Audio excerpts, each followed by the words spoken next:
Okay, here we are. Welcome, 8:02. Sorry for the late. I'm always saying I'm sorry I'm late, but here we are anyway. It's always going to be 2 minutes past, so you spend extra time making that cup of tea. Welcome to Sports Therapy Association podcast, episode 36. Hope you're well. Thanks for joining us. If you're watching on YouTube, we are available there live if you don't want to go to Facebook. Or you obviously are welcome to join us on the Sports Therapy Association Facebook page, where we are live as well. And indeed, people are flocking in now. And the advantage of coming to Facebook is you can, and also on YouTube, you can say your name, you can ask questions live. A little picture of you comes up. So hi, Carolyn, how are you doing? If you're listening to the podcast, the recording, that's great as well. Thank you very much. But maybe you want to check out joining us live at some point as well, if it suits your time zone. With GMT in the UK, so it might not suit you.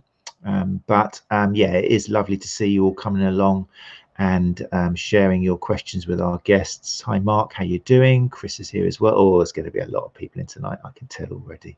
Some of the names coming in. So yeah, so like I say, we are live, but we're also a podcast on YouTube. If you are watching on YouTube, then do us a favor, if you enjoy the content, if you could subscribe. We've gone from zero a few months ago up to something like 250 million now. No, it's not quite, it's 250, but we're catching John Gibbons up. It's not far away. And also, like I say, we're a podcast, so if you prefer listening to the recording, you can catch us on any of the popular podcast players. Just type in Sports Therapy Association and we will come up and be there ready for you. And we're like on 36 episodes now. It's going to be today. It's gone flying by, one a week. And we're still going strong and hopefully providing you some support, particularly if you're in a country where there's a lockdown going on. Obviously, that's what's on most of our minds. So yeah, do come along and join us. Thank you to last week, talking of lockdown and mental strain. Last week was a very popular episode with James Chapman, who was talking about mental health first aid training. It was a fantastic episode. It was real. Most of it was thanking James for opening up about his own demons and coming through it and now helping other people.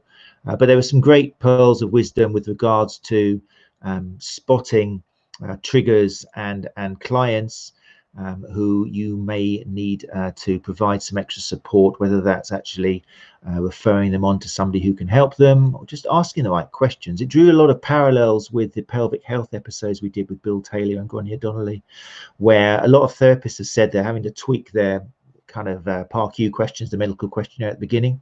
It used to be good enough to say, what's your stress levels like between 0 and 10? But now maybe we need to put a few more questions in there to divide it up a bit more, just to give our clients the chance to say yes or no to some more specific questions and open up the communication if they want. If you don't allow them to open the door, then we don't know, and they won't present us with that chance. And it's so important to give that opportunity. And also James touched on how important it is for us as therapists to be aware of mental health and whether we should be reaching out and getting support from someone. So anyway, it's a fantastic episode, and thanks again to James for giving up his time for that. And like I say, it's available as a podcast now on YouTube as well, if you prefer to watch it. So that was great. Thank you, James. And All About the Mind is his website. Definitely worth checking out there. All details of courses, if you're interested in mental health first aid training, are on there, delivered online. Definitely something to think about, particularly with the current goings on and on and on. Tonight, Dr. Tim Gabbett. I think this is probably, out of our 36 episodes to date, had most of the reaction on social media ever, which I'm sure Tim will be smiling about.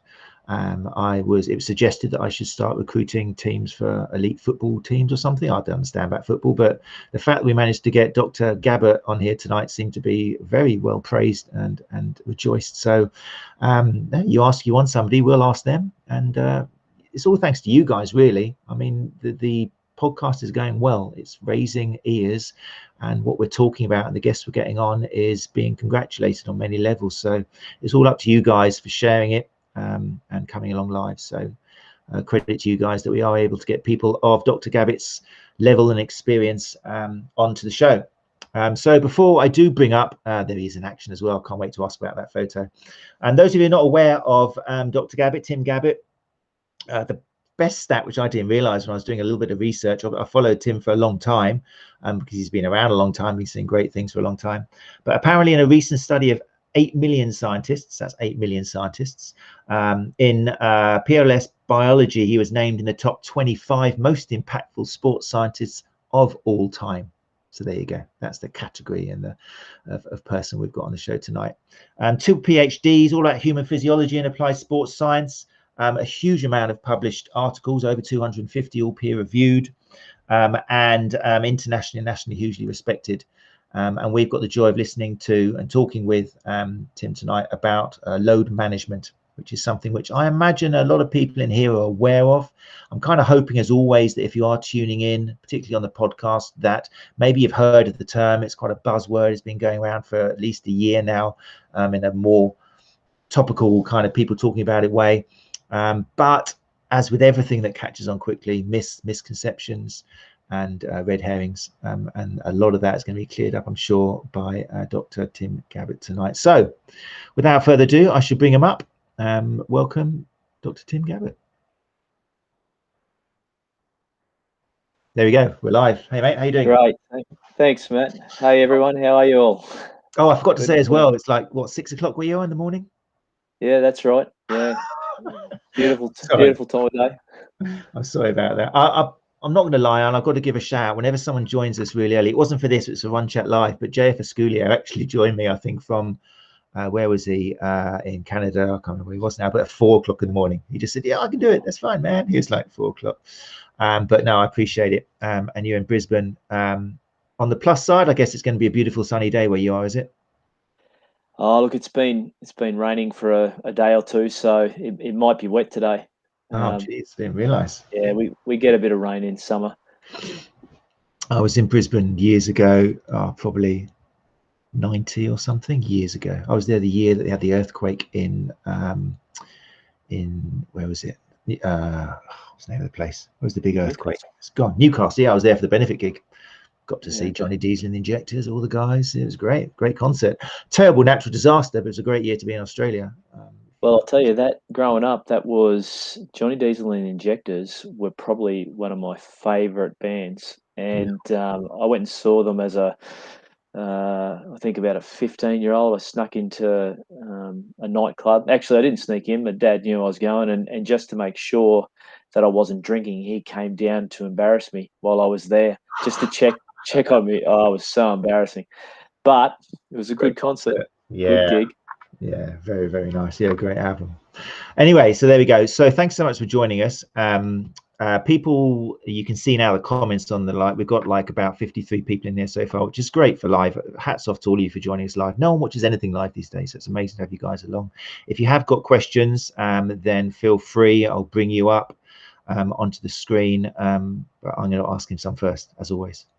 So Tim, Dr. Gabbett, what should you do? Tim. Yeah, Tim's fine. Tim's fine. Good to check.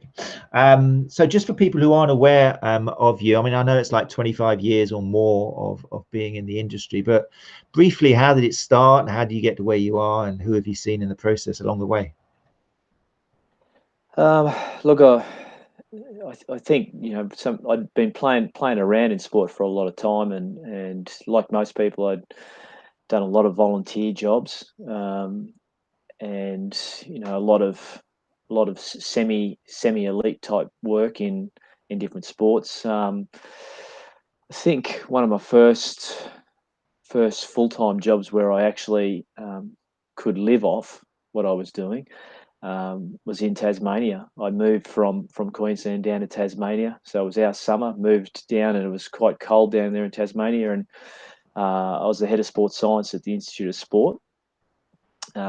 After I finished there, I moved back to Queensland and got a job with the Queensland Academy of Sport, and we have academies and institutes all in every state, and the academies and institutes do some wonderful work. They're the ones who put the majority of athletes on teams and probably make the greatest contribution to the medal tally.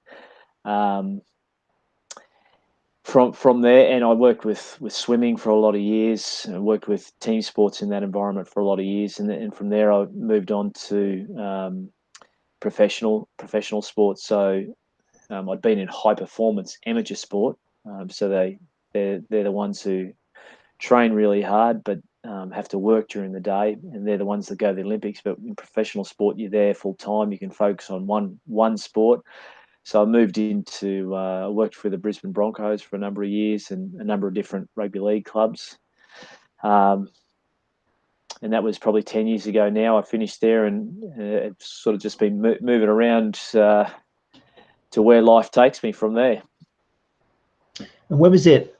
Was there a point where suddenly you started thinking, hold on, these athletes could be training a bit differently here, what's going on? Or the industry kind of like made you think we're missing a trick here with regards to load? Did that come at a point, or was it slowly over a few years? Oh, look, I guess it's been a slow burn. You know, I'd come from a background of training really hard myself, and then we went through an era in the early 2000s, and this is, you know, as an industry, I think, where there was a real trend towards trying to prevent injuries by managing players away from load. You know, that I'd heard it so many times. We don't want you to break in training. We want you to get to game day. So we don't want you to overtrain. You know, where players would be encouraged to do their extras previously, they'd be taken off the rower, or they'd be taken out of training to stop them from overdoing it. And it didn't really sit comfortably with me at all. But you know, there was some research to show that higher training loads were associated with injury. And it wasn't until, you know, I started to notice that some of, you know, our best players, the ones who were training the most regularly, were the ones who were staying injury free. That was something that was interesting to me. It just, like, it didn't marry up with what the textbook was telling us about training load and overuse injuries. And then I was seeing that a lot of our players who were in rehab were the ones who were getting injured the most, re-injured the most. And then it dawned on me that it wasn't training load that was the problem, or high loads that were the problem. It was the fact that it was how our athletes were getting to those high loads. When they were starting from a really low base and ramping up real quickly, was where we were seeing the problems. When we could actually get them to those high training loads, the high loads were protecting them against injury, and they were giving them the physical qualities that allowed them to perform. The more I looked at it, the more and the different sports I work with, the data just kept showing the same thing.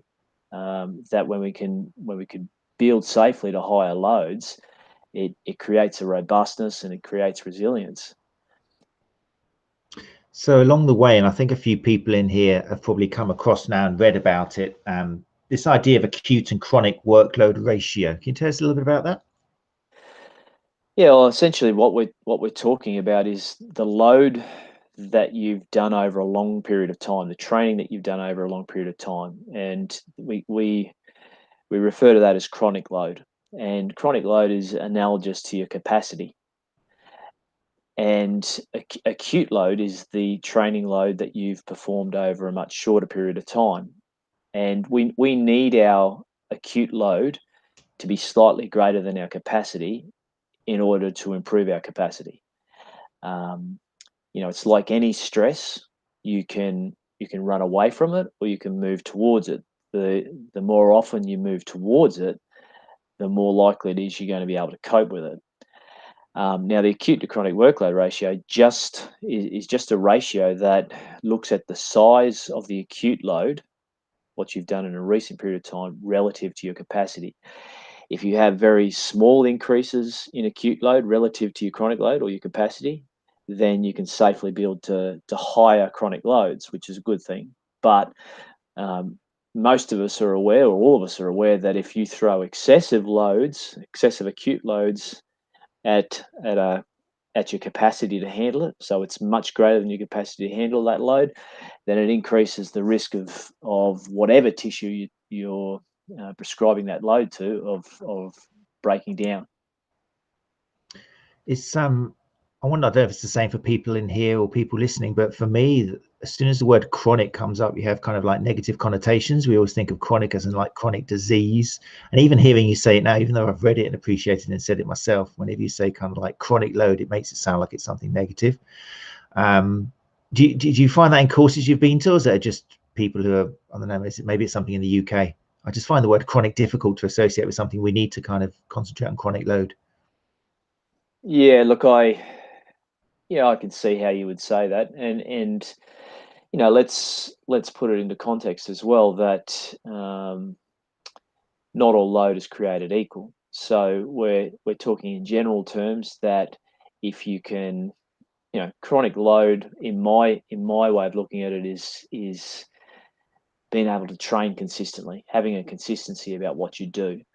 But in saying that, not all load is good. So if we were to look at different tissue types, high chronic loads might be protective against something like muscle injuries, like muscle strains, but that same high chronic load that is protective against muscle injuries might actually come back and bite you in another tissue type. For example, joint injuries. If we see someone who's, the way I could describe this, someone who's trained and played for a number of years and they've never seemed to get injured, they're protected against muscle injuries, but towards the back end of their career, maybe they start to pick up a few joint injuries. That's an example of how high chronic loads could actually be a negative thing in this context. The other thing we don't know is it's good to have higher chronic loads. It helps you cope with the acute demands of the sport, but we don't know how long it's good to have those high chronic loads for, because a lot of the studies are never that long. Typically they're a year to a couple of years long. In terms of how long you can maintain those high chronic loads for, we don't really know. Mm-hmm. So how would you, I mean, if we've got people in here or listening to the podcast who are working with athletes and they're looking at kind of strength and conditioning programs, first of all, somebody who is trying to, I notice you never use the word prevent injury. Is that on purpose, or everything I read from you is reduce the risk of injury? Do you not like using the word prevent, or is it done on purpose? Well, I think the first thing to keep in mind is that, geez, I don't know for sure whether I've prevented an injury, because if it didn't happen, you don't know whether it would have happened or it just, it would have been prevented anyway, or would have, not happened anyway. So injury prevention, it's kind of semantics, really. We can talk injury prevention, we can talk injury reduction, or we can talk greater availability, or I just prefer to say robustness and resilience. That's I can't guarantee someone's not going to get injured, nor can I predict when someone is going to get injured. All I know is I have a lot of faith in my ability to develop physically and mentally resilient athletes, and that just comes from having a good training program, using well-established training principles, but also understanding the person that's in front of me. Understanding what makes them tick. I don't think I'd be a very good internet trainer or an internet coach. I don't think I would be able to do that. Because I feel like I need more information. The more information I have is just having that person in front of me, being able to communicate with them, give them a little squeeze on the arm occasionally, eyeball them to see, to actually challenge them to get a bit more out of themselves. They're the kind of things that the numbers, measuring numbers won't give me. It's the relationship with that person that helps me develop a good program for them. Yeah, it's interesting. I think it's quite healthy I was just interested whether you do it on purpose or not. So I think it's quite healthy not to use the word prevent, because it just accepts that we don't know what's causing injury. We just kind of do what we can and look at the person, like you say. It's not always going to be the same thing.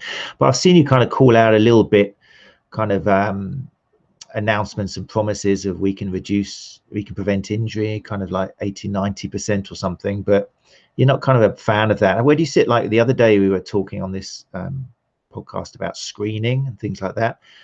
I don't, from what I can gather, you're not a big fan of screening. I mean, even if you know about a chronic load and an acute load, is there a way of screening athletes to really, really kind of limit chances of injury? Look, I wouldn't say that I'm not a fan of screening. In fact, I think there's a place for screening. I just I think we've got to be careful how we use those results. So if we think we're going to use those screening results to predict injury, then we're probably a 50-50 chance that it's going to work. At best screening, and a lot of training monitoring tools are not good at predicting injury. And there's a lot of studies now that using a wide range of statistical tools and non-linear tools, neural networks. None of them are particularly good at predicting injury from either training load data or from screening tools, or a combination of both. But I wouldn't say that means we stop doing it.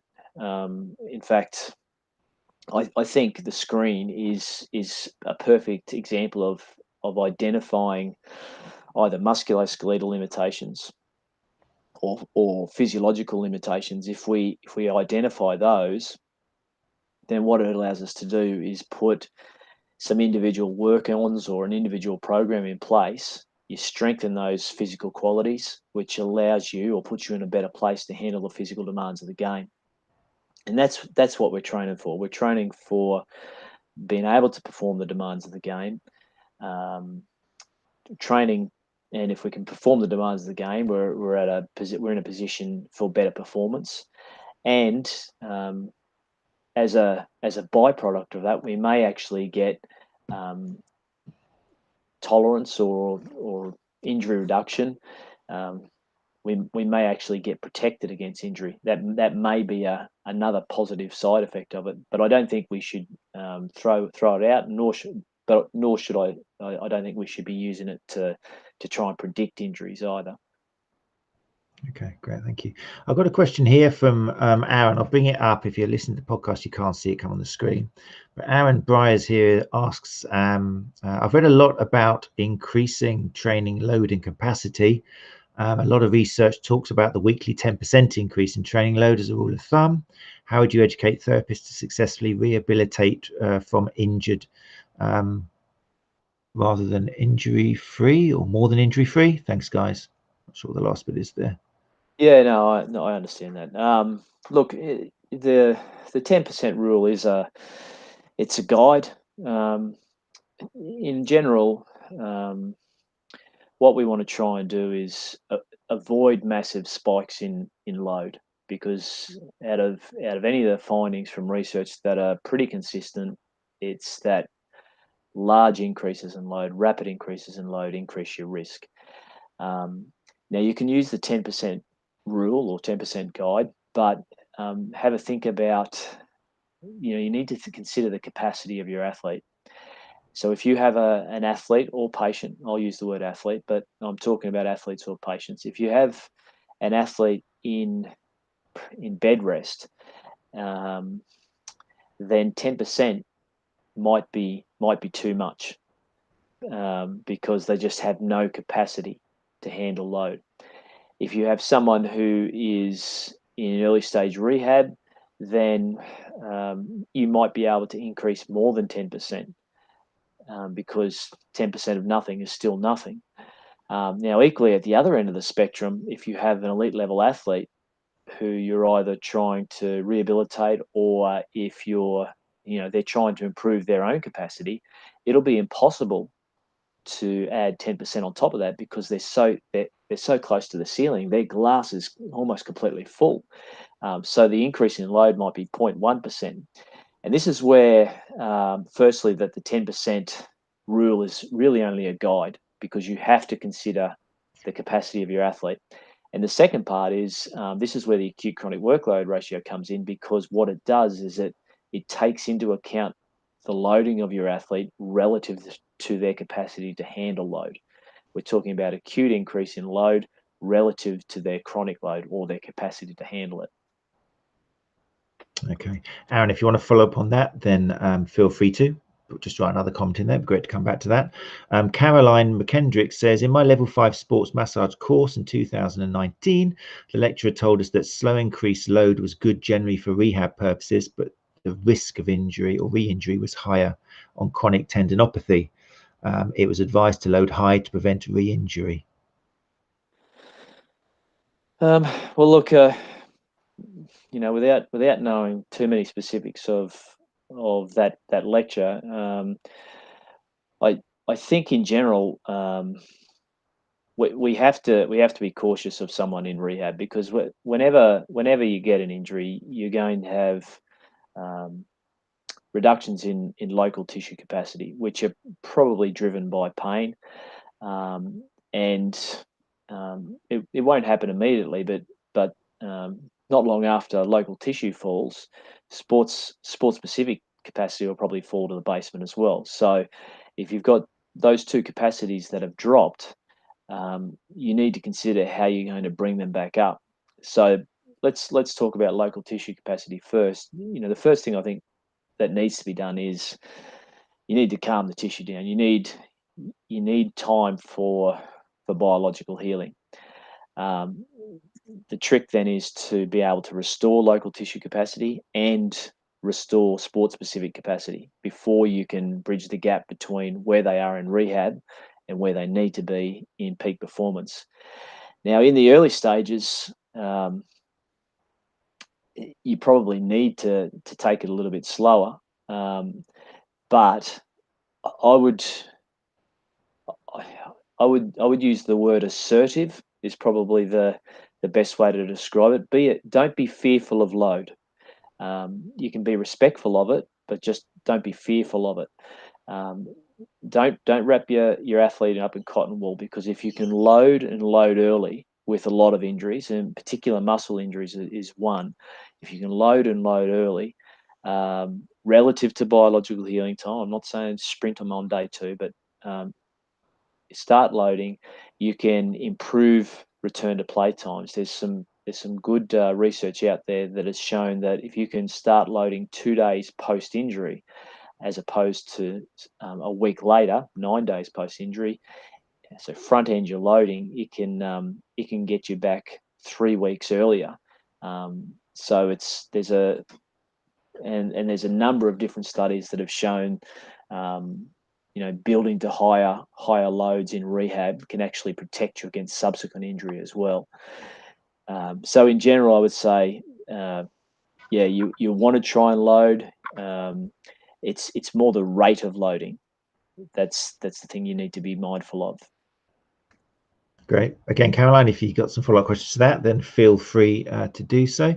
How do you mentioned pain there, maybe as a measure of how much you can load them? Is that all we've got really? Is it dependent on how much pain they're in? Do you use a pain scale, or is there some other way of telling? Yeah, that's a great question. We're actually working on something at the moment, specifically related to that. We've got a paper in review around how do you quantify local tissue loads, and the reality is it's pretty tough. Pain is probably one of the best measures we've got. External load or the actual work that you do is obviously a good one, but one of the other methods that we use for sport specific capacity is the session RPE. Now, session RPE provides a global measure of internal load. Basically, it's the athlete's perception of effort, but we would argue that it's probably not specific enough or sensitive enough to detect local tissue loads. Now, whether we need to develop a tissue-specific RPE to quantify loading there, and you ask a question, you modify the question to how hard was that on your Achilles, or how hard was that on your hamstring. But at the moment, we don't, and this is where the field's at, that we just don't have the technology to capture a lot of tissue specific loading in the field. We can estimate, say, bone loads through inertial measurement sensors, but in terms of some of the other local tissue loads, it's very difficult to quantify, and that's the challenge we've got at the moment. Is with pain plus probably an external load measure is probably the best we've got as a guide to progressing loads at the moment. It reminds me of what you said earlier on, where you like the squeeze of the arm or the eyeball connection.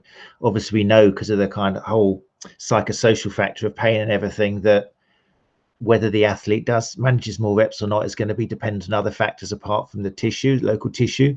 So I suppose if you're going to use pain, then that means, how aware are you of making sure that all the other factors like the yellow flags and things like that have been kind of dealt with before expecting the athlete to stop, because it's actually the tissue which has reached capacity, as opposed to maybe the fear or the worry or something that's on their mind? Yeah, well, look, fear of movement is one of the big ones early on. So, that's definitely part of how we progress load. We've got limited research evidence on how we progress local tissue loads, or how we quantify local tissue loads, but we've got a heap of clinical experience, and we have got the athlete in front of us. So just relying on a research paper to progress the loads is probably not the best way to go. Particularly if the research is incomplete.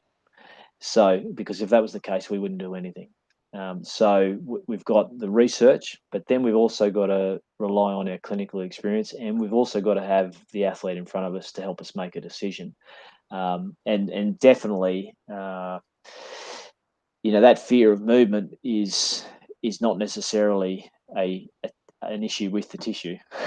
It's there's other things that we need to consider in there, and that psychosocial understanding of some of the psychosocial issues that are going on, and the athlete's beliefs around movement and load are pretty important, because it shapes the kind of treatment or type of management that we give that athlete.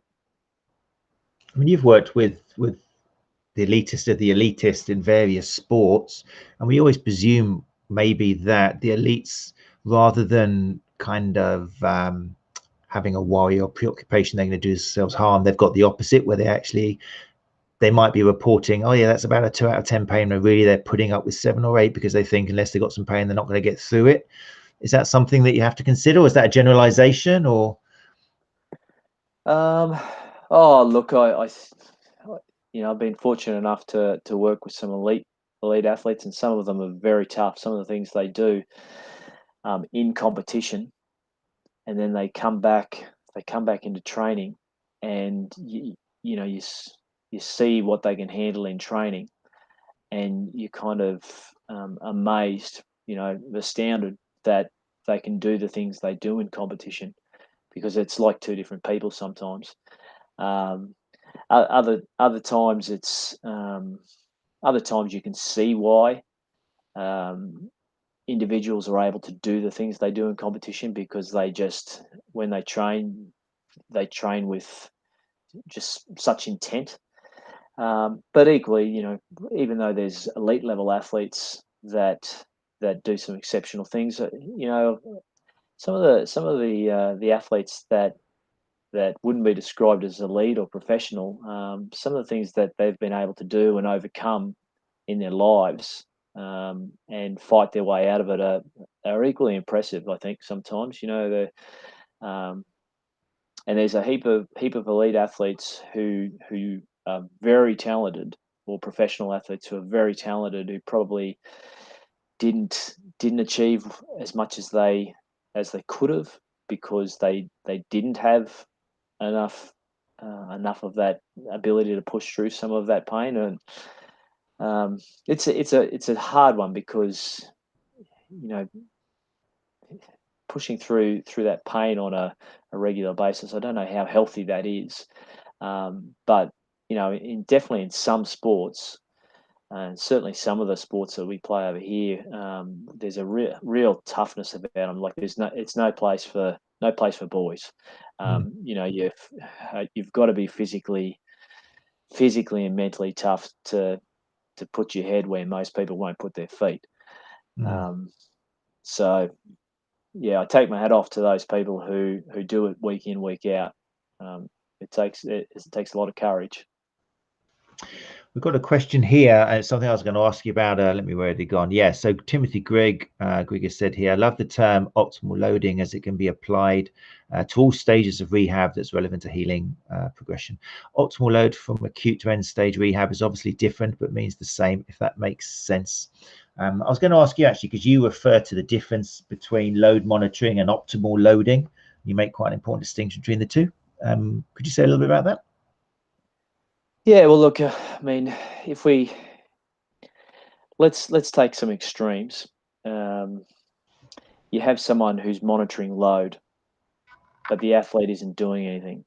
So this person is sitting in their office, sitting in front of their Excel sheet or their athlete monitoring system. They're watching that screen like it's the last thing they're ever going to do.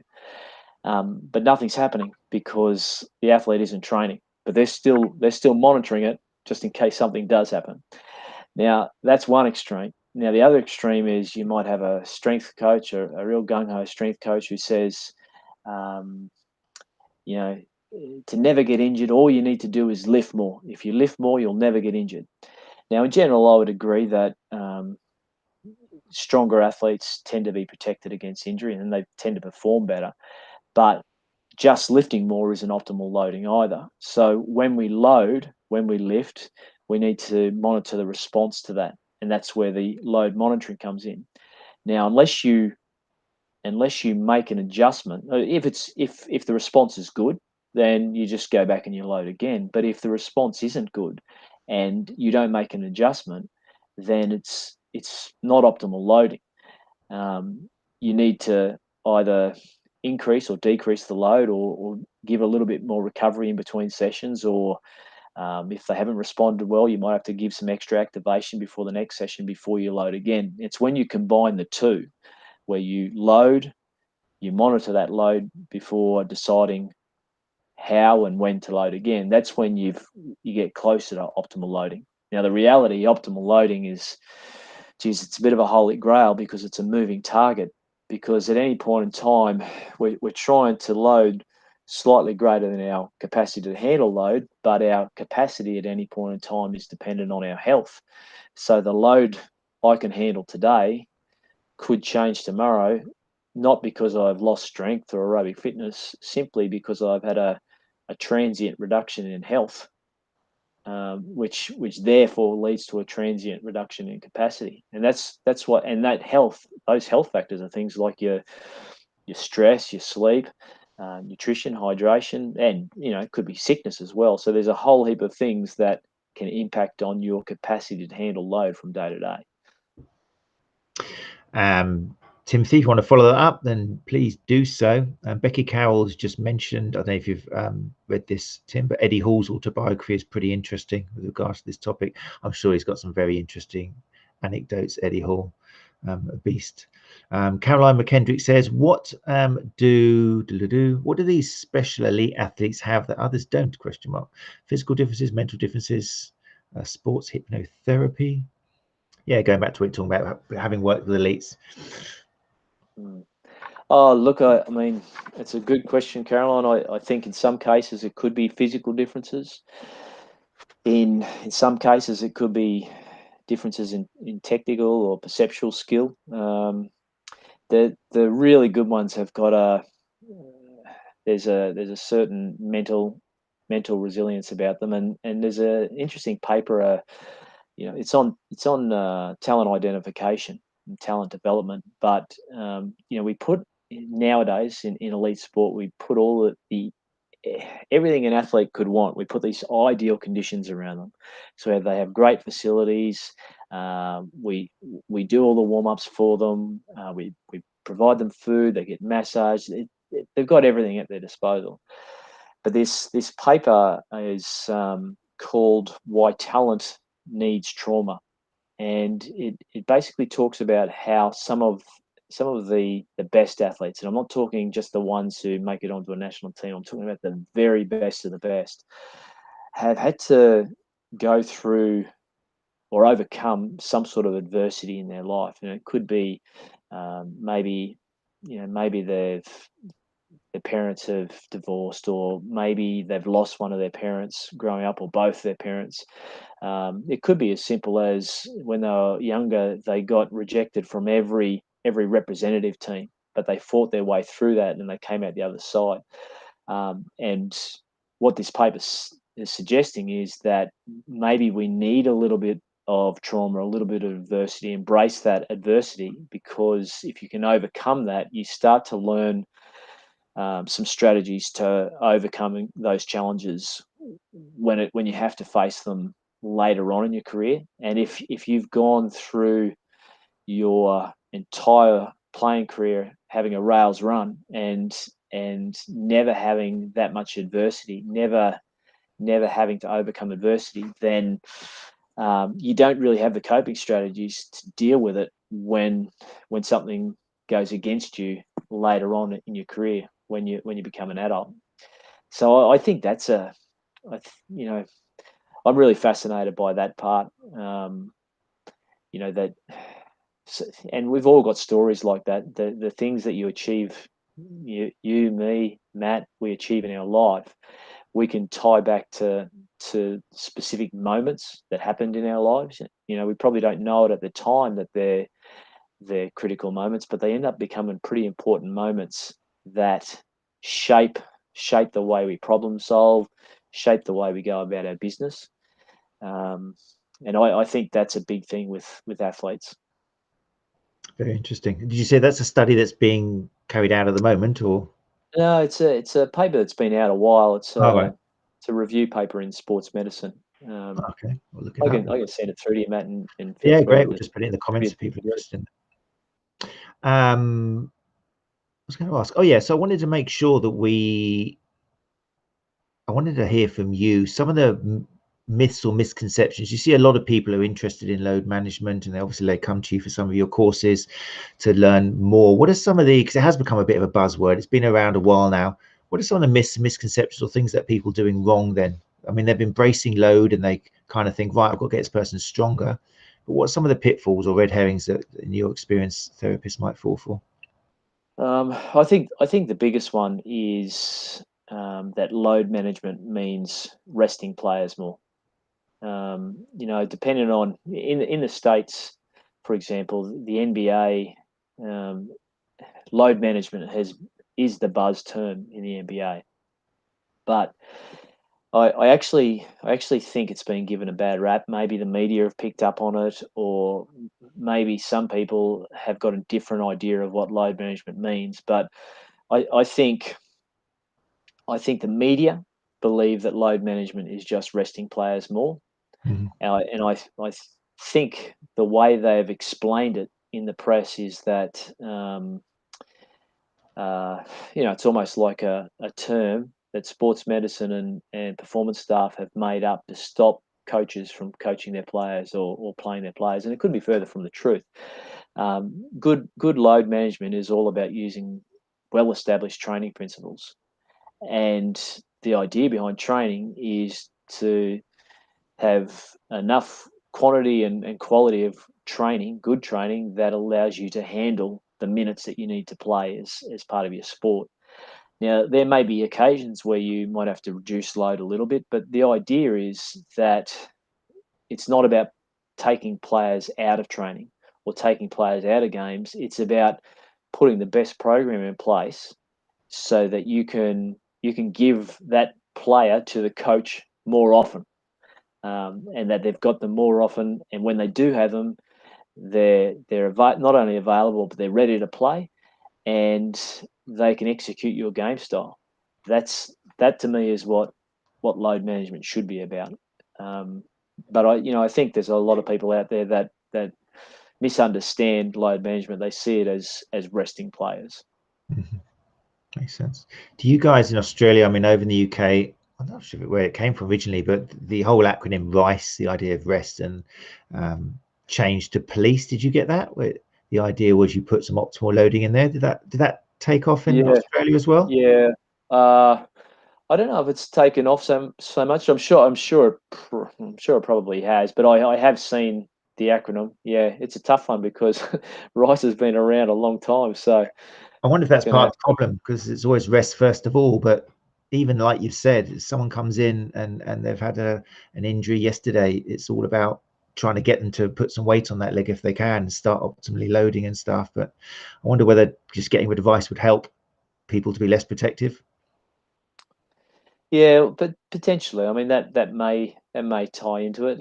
I think, I've spoken to a lot of different people about this, and asked what is it that that creates that fear of loading. And a physical therapist told me once that it was because they know what can go wrong.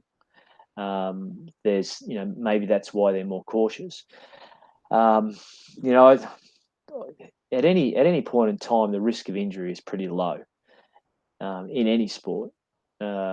So I kind of look at things a little bit more glass half full. I sort of go, well, look, how would you train this athlete if you weren't governed by fear of injury? And I think most people, when you say that, they go, well, look, I'd load them. I said, well, load them because if you load them, that's going to help protect against injury. Don't worry about things that may never happen. Don't give yourself an ulcer about something that may never happen. Just focus on what you can control, and what you can control is a good program. If you can build to higher loads, you develop physical qualities, and that leads to good performance. Focus on the performance outcome, and the other stuff will take care of itself. Very good. We've got a question here, COVID related, from Gary or Jake. I'm not sure who's behind Sports Therapy Association tonight, but we've got a question here. Let's stick it up here so we can see it on the screen. Do you anticipate COVID having any long-lasting problems for athletes? Australia is way ahead of UK in terms of scientific research and sport, as well as having dealt better with COVID. Bit of a political dig there. So it's gone up. So I'm interested in what if you and Australia are seeing in athletes that may have tested positive. Look, I don't have too many athletes that have tested positive to it. To be honest, there was one of my water polo players who was in the States at the time, and he caught COVID, and it knocked him about a bit. But by the time we spoke to him, he was kind of recovered from it. But he did say, look, it's not something that you want to get if you can avoid it. In terms of long lasting effects of COVID, well, I'd be speculating in terms of what that'll be. I don't think anyone really knows for sure. In terms of the short term effects, it'll be like any detraining effect.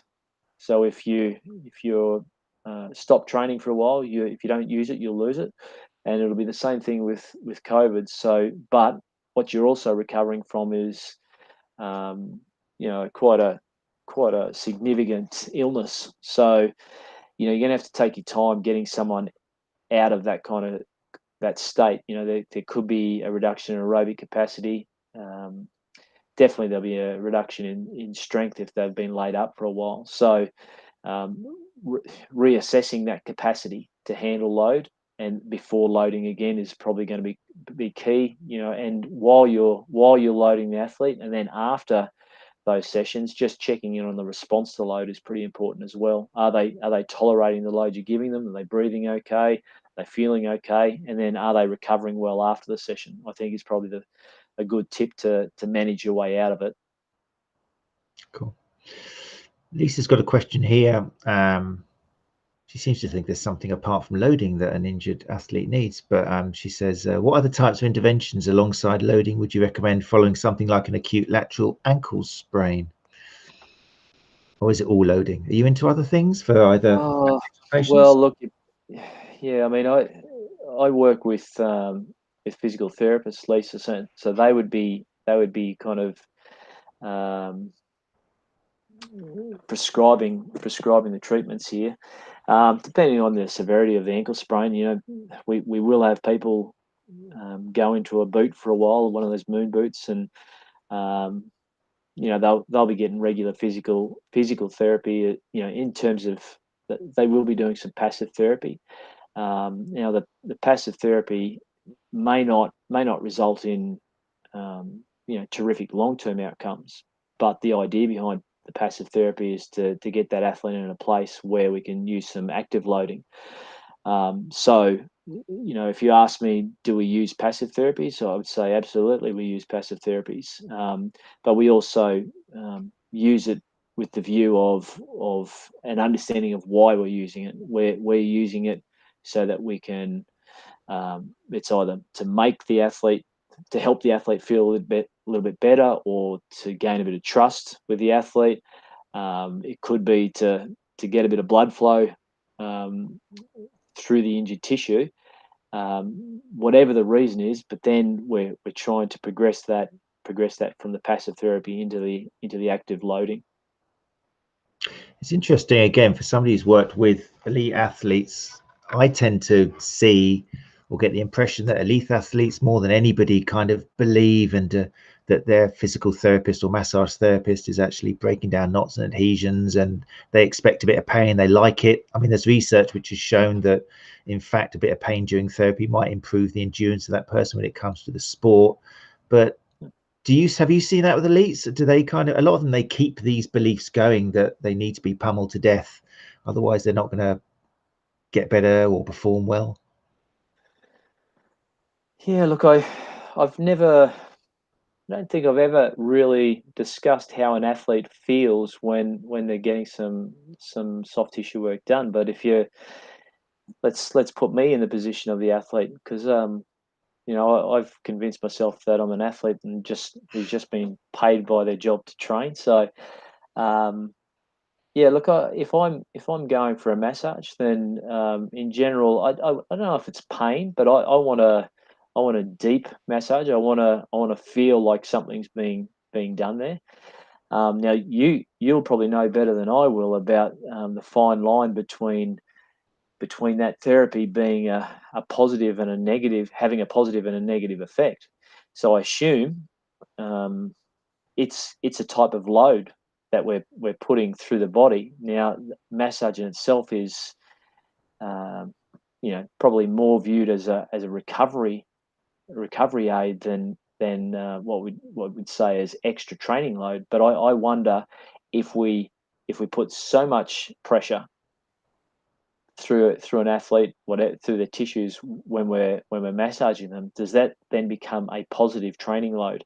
So it's actually adding to the training load rather than, you know, almost subtracting from it to make you feel better. It's actually making you feel worse. I mean, I don't know for certain. What do you reckon? Do you think that's a possibility? Oh, you can't ask me. No, you can't do that. That's not the rules. That's Fair enough. interesting. I mean, it depends. I mean, there is examples of where massage can, and it often does, make people worse the next day because you've gone in too high. In fact, a lot of massage therapists are still told on schools in the UK, don't forget to warn your patient it might hurt the next day, but that's normal, but it's to be expected. Whereas I will teach my therapist that it shouldn't really hurt the next day. That means you've done too much. It means that the nervous system in particular is kind of still feeling threatened and outputting more pain and stuff. Okay. But again, it depends. At the end of the day, it depends on the person in front of you. And we've had athletes over here, I don't know if it's a UK thing, but for example, Paula Radcliffe was famous, and her coach, who was a very respected coach who followed her for kind of over an 8 or 9 year period, always kind of remarked that he's never known an athlete internationally who wanted to endure as much pain as Paula Radcliffe did. I mean, he really pummeled her until she was crying and screaming because she just wanted more and more, and that, he feels, gave her the edge. She needed to feel that and break that barrier. I think Alex Hutchins, has in his book Endure. I don't know if you've read, but he's kind of talked upon that as well, about the whole idea of enduring during your treatments might increase that endurance for when you are trying to, keep going. But I don't know. I think it's the divide between an athlete and just a person who comes in pain, and you're just giving their nervous system even more reason to be in pain by hurting them. So who knows? I think endurance athletes are special in that respect. If you're an endurance athlete, you've got to be able to put yourself down in a bit of a pit. Be prepared to hold yourself down in that pit for a long time, hopefully longer than someone else, and then you've got to back yourself to fight your way out of it. And that's what makes these endurance athletes so special, because I still talk to my dad about it a lot, because we did a lot of running together, and he always tells me how he did a lot of miles when he was mile races, and he said it didn't matter what race, that first lap, he said, he was thinking to myself, I got no chance of getting through 4 of these. And it's exactly how you feel when the race first starts. You're hammers and tongs, and you just you're struggling, and then somehow you get into a rhythm, and you manage to find a kick at the end and whatever else. But that first lap, you're thinking, what have I got myself in for here? We've got a question here, or rather a comment, going back to our vice and optimal loading stuff from M Turner, which is quite a nice comment. Let's read it out. M Turner says, I've been using Police. Oh, have you seen Peace and Love as well? Have you seen that? Has that made its way over to you? Yeah, I have. I can't work on that. I haven't got my head around that one yet. I think Blaise Dubois, and I think the running clinic have been promoting it a lot. It's just too long for me, but yeah, I've seen that as well. I couldn't tell you what it stands for. Yeah, Peace and Love, pitch side. Emma says she's been using for a while. It goes completely against what the previous person did. I therefore have a reputation for being a lazy ball breaker, because I get them up and moving where possible before sticking any ice on it. Yeah, I mean, I think if you do, it's actually a thing, isn't it? If you're doing something different with an athlete or a patient, what they're used to, then you've got to kind of blend that in gradually. You can't just suddenly say what the person was doing before doesn't make sense. You've got to give them a little bit what they expect, haven't you? And then kind of educate them a little bit. The magic sponge, they're going, where's my sponge? Yeah, I suppose you're supposed to put some magic sponge on me. No, good on you. And that's the difference you see between a sports therapist and a physio there in a nutshell. Thanks, Emma. That's good work. Well done. Keep it going. So let's talk about courses and online things that you got going on. You've just finished a course, haven't you? Your Europe course. How did that go? That was over the weekend. Yeah, it was really good. Thanks, Matt. It was we always have such great discussion and interaction with people. People come with their specific programs, their specific challenges. So it becomes quite a unique course. So, I have a map of the kind of content that I'd like to get through, but it's kind of like taking a trip on a highway and then going off road for a little bit and following where that person wants to take it. Try and discuss their programs, give them some answers around their programs. So I really enjoyed it, and they came from all over the world. From New Zealand right through to the States and Europe and Scandinavia. So it was and Australia. So it was a lot of fun. And what sort of clinicians are we talking about? Was it a mixture, or we talking about? We had physical therapists, sports therapists, athletic trainers, chiropractors, strength and conditioning coaches, and also we had a head coach come along this one, which was really, really cool. She wanted to learn about managing her staff better, her performance and medicine staff, and she wanted to be able to have contribute to the conversation in an informed way. So when we have coaches along, they contribute so much. I've had previous sessions where coaches have led, we do little practical parts, and they've led the early stage rehab program.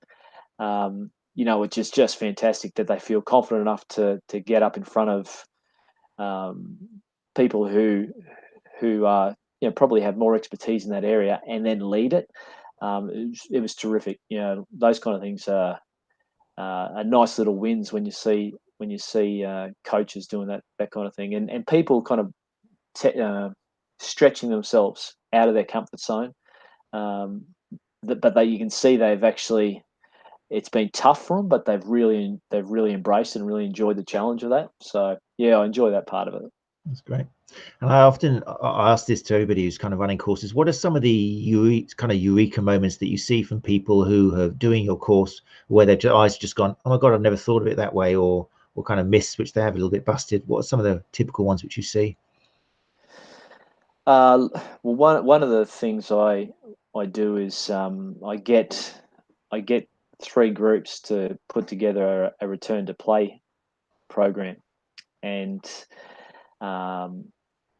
there's 3 different groups working on different areas of the return to play program, and I give them a heap of instructions, but then I say, and the only rule is you're not allowed to speak among the groups, and they're trying to work out. They can work out their little part of the program. They're trying to work out why it's so hard, and they just, I can't work it out. I can't work out where I need to finish. And I'm going, well, why is that? And then they go, geez, it'd be so much easier if I was able to talk to this person in the next phase. So the idea being that by emphasizing that you're not allowed to talk, it emphasizes how important that is, and that you actually need good communication from your physical therapist early in rehab right through to your coaches at return to performance for it to work. I really believe that part of the reason rehab falls down somewhere in the process. It could be that the athlete isn't training hard enough early in rehab, or it could be that they're training too hard later.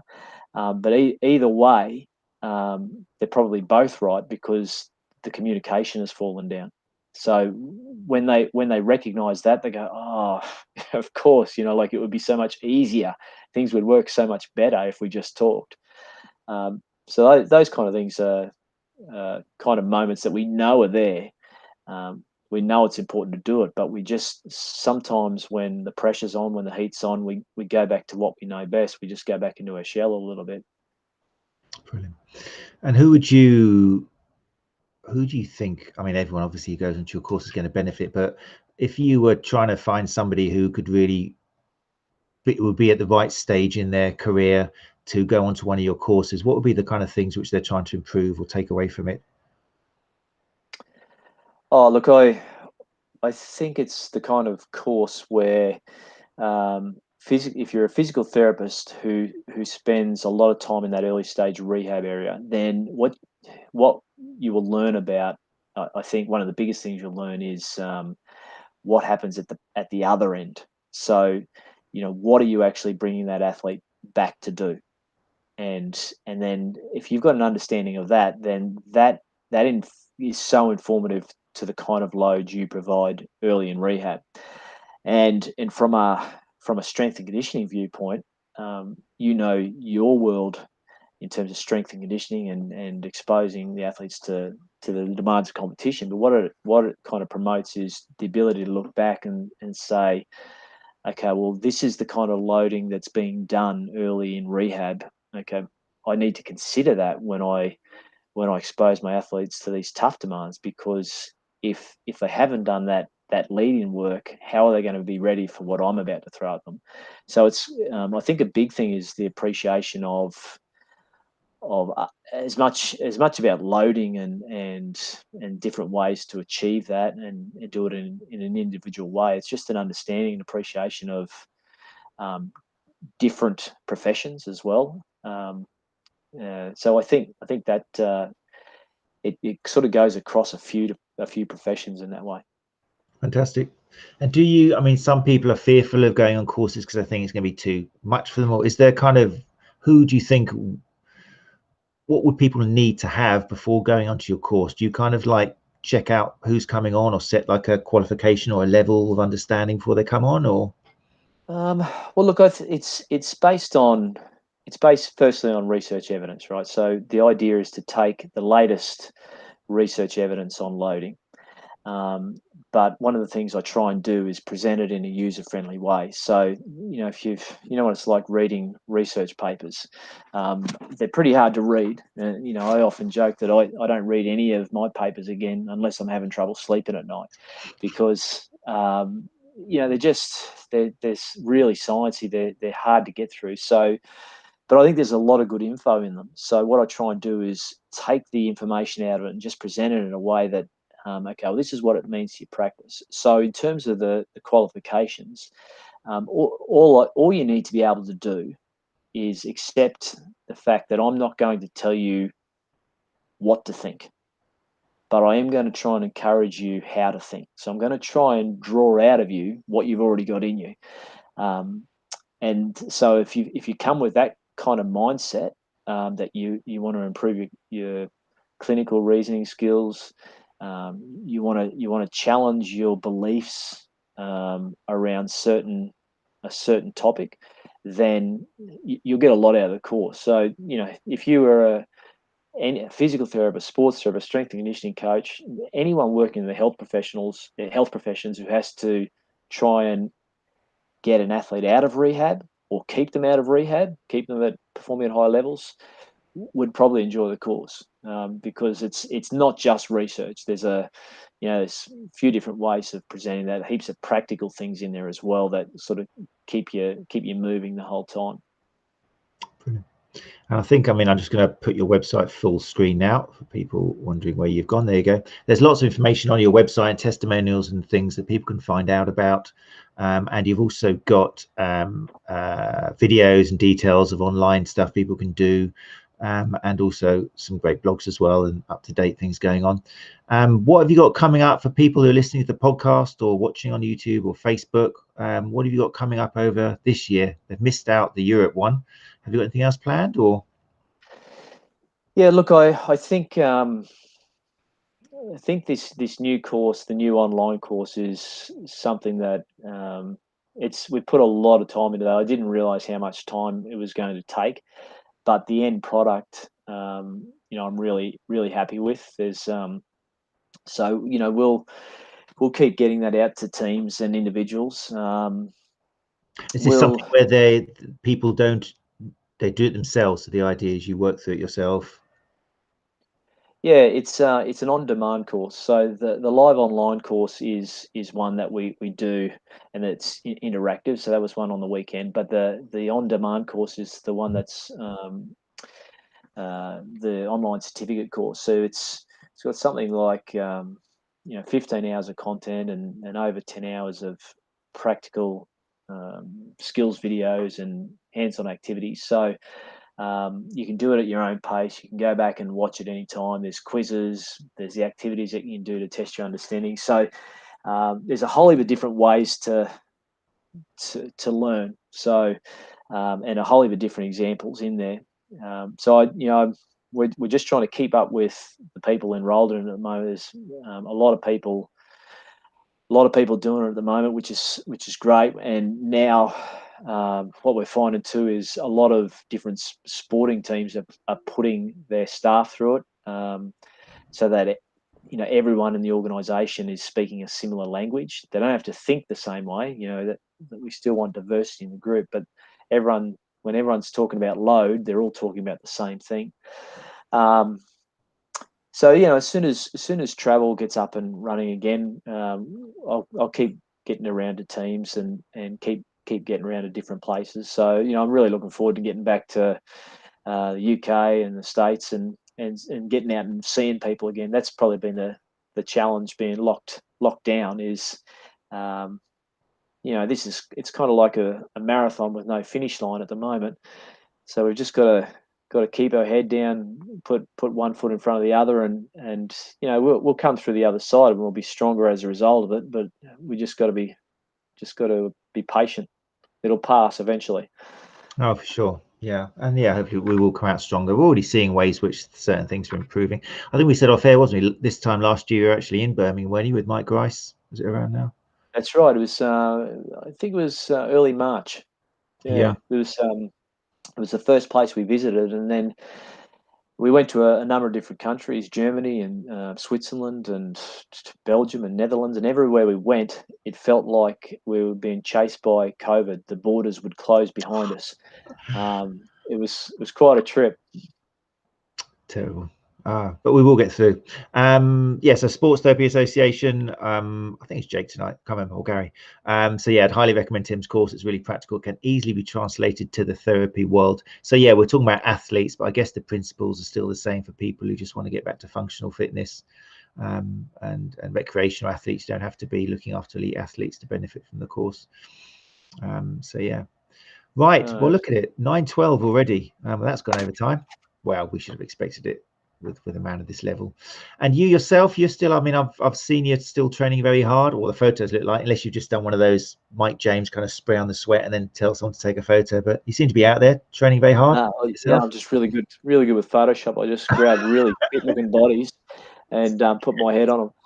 Yeah, no, look, for me, it's as much about the mental as it is the physical. It's probably more about the mental. You know, and so I get a lot of mental benefits from training, but I also, if I'm going to stand up in front of a group of people and say consistent training is a good thing, it's a good thing to train hard, then I want to believe it. So every day it's like a case study, N of one, and it's kind of like a proof of concept for me. And yeah, I know it's just a story. It's not actually evidence as such, but for me, it's a critical part, a really important part of how I go about my day. If I don't train, I don't train on a regular basis, then I don't feel as good. So it's pretty important for me. Great, good answer. Right, people, thank you so much, Tim, for joining us. If people want to contact you, obviously, if they want to find out more information, then the website, let me just bring it up again. Gabbett, 2 B's and 2 T's performance. Then that is the website. It's a .com. Loads of information on there.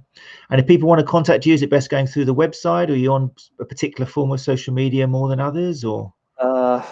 Yeah, look, I am on social media, but probably the best thing to do is to come through the website, because then you know that I'm going to see it.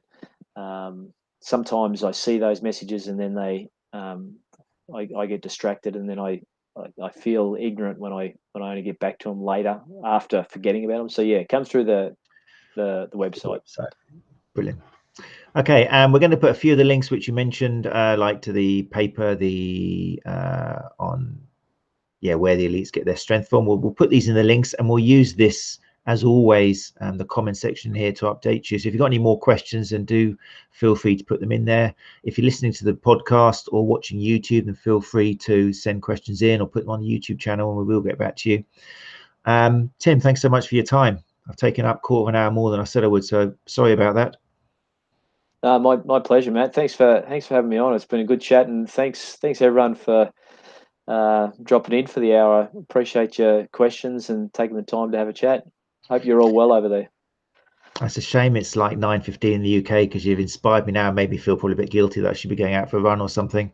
But it's not. It's 9:15 now. So it's time for us to get our cocoa and slippers on. But mate, you have a great day. I hope that it doesn't rain too much and that you enjoy yourself. Yeah, thanks, Matt. You too. Right, people, we'll see you next Tuesday. Watch out on social media to see who the guest is. And as always, this will be available as a podcast in a few days. If you need a re-listen, and if you've already heard it and you like it, then let other people know. We'll see you next week. Thanks, Tim.